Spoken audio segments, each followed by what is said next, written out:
এমন দোয়া, এই দোয়া করতে দেরি কিন্তু দোয়া কবুল হতে দেরি হয়। সব নবীকে আল্লাহ বলছেন, এই নবীরা তোমাদের প্রত্যেককে একটা করে দোয়া করার সুযোগ দিলাম এই দুনিয়াতে, এবং দোয়াটা করার সাথে সাথেই কবুল করে ফেলবো। বিষ্ণু নবী বলেন, লিকুল্লি নাবিয়িন দাওয়া মুস্তাজাব, সব নবীরা একটা করে দোয়া মুস্তাজাব পেয়েছেন, দাআউ বিহা, আর নবীরা ওই দোয়াটা দুনিয়াতেই করে ফেলছে। সব নবীর ওই স্পেশাল দোয়া যেটা করলেই কবুল, ওটা সব নবীরা কি করছে? দুনিয়াতেই করে ফেলেছে।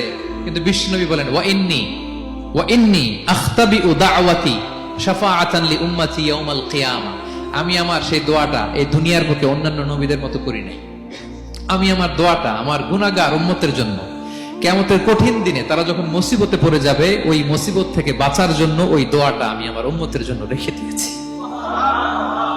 ওয়া ইন্নী আখতাবিউ দাওয়াতি শাফাআতান লি উম্মতি ইয়াউমাল কিয়ামা, সব নবীরা এই দোয়াটা করেছে, দুনিয়াতেই কবুল হয়ে গিয়েছে। কিন্তু বিষ্ণু নবী বললেন, আমি চাইলে এই দোয়াটা করতে পারতাম। তায়েফের ময়দানে বিষ্ণু নবী ওই দোয়া করলে বিষ্ণু নবীর গা দিয়ে রক্ত ঝরে না।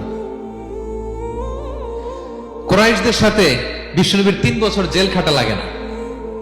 মদিনাতে বিষ্ণু নবী অনেক না খেয়েছিলেন, পেটে পাথর বেঁধেছিলেন, দোয়া করলে জান্নাত থেকে খাবারের বস্তা চলে আসতো, মুহূর্তেই কবুল।